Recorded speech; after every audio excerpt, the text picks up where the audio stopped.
Welcome to Technical Education by Anand Maurya.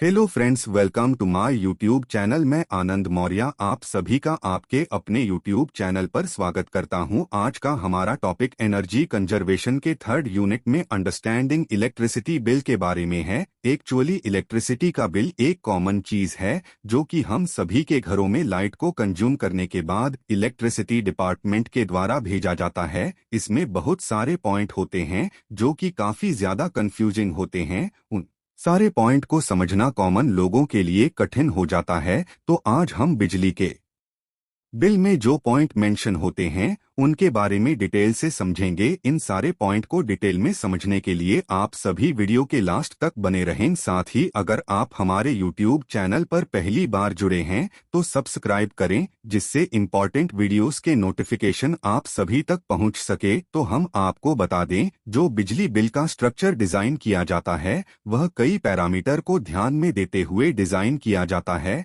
जैसे कि light किस पार्टिकुलर एरिया में सप्लाई की जा रही है, सिटी है, विलेज है, इंडस्ट्री है या फिर बिजनेस और जेनाइजेशन के लिए। तो इन पॉइंट को देखते हुए बिजली का बिल का स्ट्रक्चर डिजाइन किया जाता है। अगर लाइट रूरल एरिया में सप्लाई की जा रही है तो उसके रेट कम रखे जाते हैं, सिटी के रेट कुछ अलग होते हैं और इंडस्ट्रियल एरिया के रेट अलग रखे जाते हैं। इसी तरीके से लाइट के कनेक्शन के आधार पर भी टैरिफ स्ट्रक्चर को कई कैटेगरी में डिवाइड किया गया है। अगर कंज्यूमर लाइट कम कंज्यूम करता है तो उसके चार्जेस कम होते हैं। अगर वह एक लिमिट से ज्यादा लाइट कंज्यूम करता है तो लाइट के चार्जेस कुछ ज्यादा रखे जाते हैं। इसी तरीके से कुछ टेक्निकल पैरामीटर होते हैं जिनके आधार पर भी इलेक्ट्रिसिटी के बिल के रेट के वेरिएशंस होते हैं, जैसे fix charge, demand charge, energy खर्च charge, power factor charge, time of the day charge और इसके साथ साथ कई नॉन टेक्निकल चार्जेस जैसे कि surcharges, service charges, late payment charges, tax charges तथा एडजस्टमेंट चार्जेस के साथ साथ और भी कई सारे चार्जेस मेंशन होते हैं। इन कई सारी चीजों की वजह से आम लोगों को बिजली का बिल समझना थोड़ा सा कठिन हो जाता है।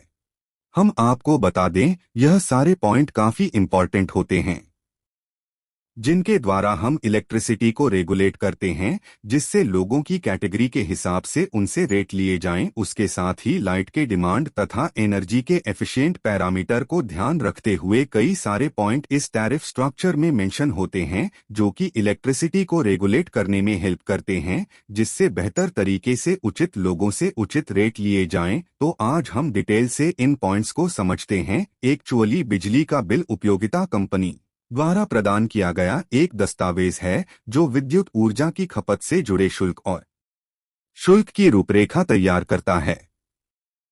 यह एक विशिष्ट बिलिंग अवधि के दौरान उपयोग की गई बिजली की मात्रा और संबंधित शुल्कों के बारे में विस्तृत जानकारी प्रदान करता है। आमतौर पर बिजली बिल में शामिल कुछ प्रमुख घटक यहाँ दिए गए हैं। पॉइंट 1, बिलिंग अवधि वह अवधि जिसके लिए बिजली की खपत का बिल भेजा जा रहा है, आमतौर पर महीनों में बताई जाती है।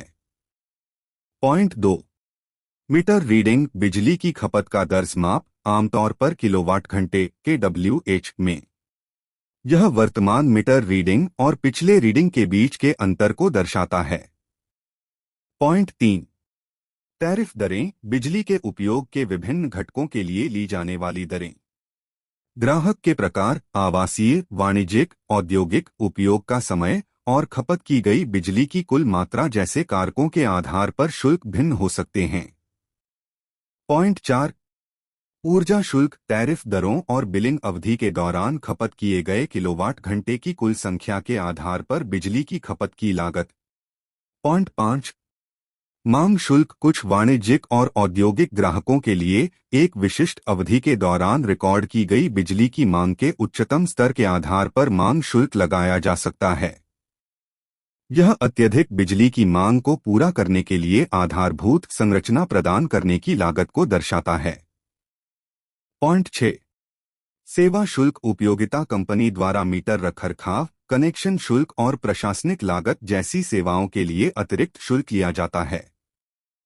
पॉइंट 7, कर और अधिभार कोई भी लागू कर, सरकारी शुल्क या बिजली के उपयोग पर लगाए गए अधिभार। पॉइंट 8, कुल देय राशि बिलिंग अवधि के लिए बकाया कुल राशि का प्रतिनिधित्व करने वाले सभी शुल्कों और करों का योग। पॉइंट 9। भुगतान देय तिथि वह तिथि जिसके द्वारा बिल का भुगतान देर से भुगतान दंड या सेवा के विच्छेदन से बचने के लिए किया जाना चाहिए। ट्रांसफॉर्मर टैरिफ संरचना। ट्रांसफॉर्मर के लिए टैरिफ संरचना ट्रांसफार्मर के माध्यम से विद्युत ऊर्जा की आपूर्ति के लिए लागू मूल्य निर्धारण प्रणाली को संदर्भित करती है। ट्रांसफॉर्मर ऐसे उपकरण हैं जिनका उपयोग विद्युत प्रणालियों में वोल्टेज के स्तर को बढ़ाने या कम करने के लिए किया जाता है।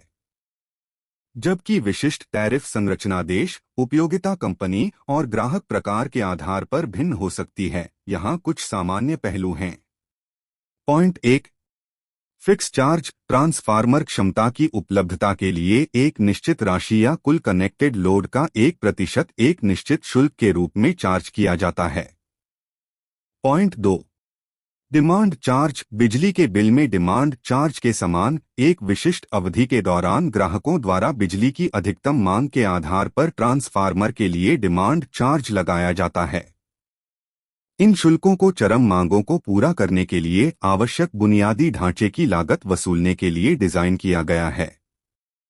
पॉइंट 3।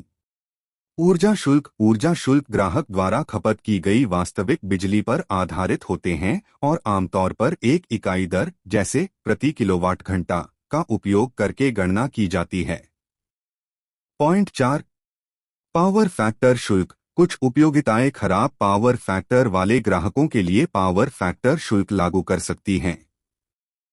पावर फैक्टर इस बात का माप है कि विद्युत शक्ति का कितना प्रभावी ढंग से उपयोग किया जा रहा है। लो पावर फैक्टर वाले ग्राहकों से उनके पावर फैक्टर को सुधारने और सिस्टम लॉस को कम करने के लिए प्रोत्साहित करने के लिए अतिरिक्त शुल्क लिया जाता है। पॉइंट 5। उपयोग के समय की दरें कुछ मामलों में ट्रांसफार्मर उपयोग के समय की दरों के अधीन हो सकते हैं, जहां टैरिफ दिन या मौसम के समय के आधार पर भिन्न होता है। पीक डिमांड अवधि के दौरान उच्च दरें चार्ज की जा सकती हैं, जबकि ऑफ पीक आवर्स के दौरान कम दरें लागू हो सकती हैं। यह ध्यान रखना महत्वपूर्ण है कि ट्रांसफार्मर के लिए विशिष्ट टैरिफ संरचना क्षेत्र और यूटिलिटी कंपनी की नीतियों के आधार पर महत्वपूर्ण रूप से अलग अलग हो सकती हैं, क्योंकि हर एक कंपनी या फिर गवर्नमेंट कुछ अपने अलग पॉइंट को ध्यान में रखते हुए टैरिफ के स्ट्रक्चर को डिजाइन करते हैं, जिससे उचित लोगों से उचित रेट लिया जाए। यह टैरिफ स्ट्रक्चर स्टेट या फिर एरिया वाइज अलग अलग हो सकते हैं। तो इस तरीके से आज हमने अंडरस्टैंडिंग ऑफ इलेक्ट्रिसिटी बिल के बारे में जाना। आप सभी को इस वीडियो में दी गई जानकारी अच्छी लगी हो तो लाइक एंड शेयर करें। साथ ही अगर आप इस चैनल पर पहली बार आए हैं तो सब्सक्राइब करें, जिससे इंपॉर्टेंट वीडियोस के नोटिफिकेशन आप तक पहुंच सके। अगर इस टॉपिक से रिलेटेड आपके कुछ डाउट होते हैं तो आप हमें कमेंट कर सकते हैं, मैं उनका रिप्लाई करूंगा। तो आज के इस टॉपिक को यहीं पर स्टॉप करते हैं। आप सभी इसी तरीके से पढ़ते रहिए और खुश रहिए। धन्यवाद।